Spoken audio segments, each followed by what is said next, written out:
The weather is getting very nice in Toronto now, and things are starting to reopen. What about the housing market? We saw that sales activities in April dropped 70% compared to February. Did things get better or worse in May? We'll look at a breakdown of the transactions in downtown Toronto. I know you now understand that average and median prices can be very misleading. If not, make sure you review the video in the link below. So I think you will be very interested to see a direct price comparison for units with the same layout, in the same building, just on different floors. What's the price difference before and after the lockdown?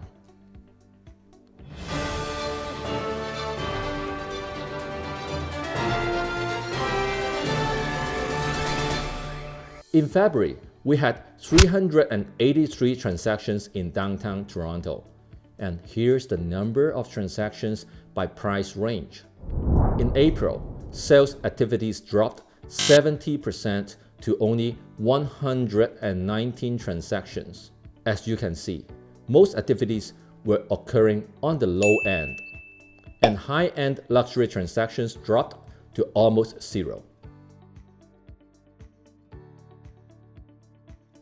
In May, activities increased 64% from April. There were 195 transactions. That's quite a dramatic increase in activities, considering that the reopening process has just started to begin slowly. You see, the number of transactions below $700,000 have almost recovered to pre-COVID level already. More high-end transactions also started to occur. Now, let's get to the most interesting part. It took me some time to dig up this kind of data from the MLS. 2 units, same layout, in the same building, just on different floors. One sold before COVID, and one sold just a couple weeks ago. We'll look at 3 different unit types in Central, East, and West of downtown. Number 1. Studio at Yonge and College. The unit on the 29th floor was sold on January 15, 2020 at $599,900. The same unit on the 37th floor was just sold last week on May 29, 2020 at $590,000. You get a very small discount at around 2% as expected. Number 2. 1+10 in the CityPlace.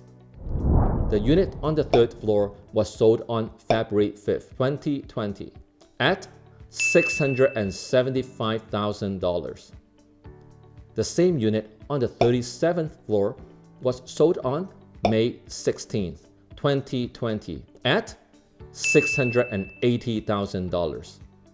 The end price was even more expensive than pre-COVID, but the unit was on a much higher floor, so I would say you are still getting a discount, although not very significant. Number 3.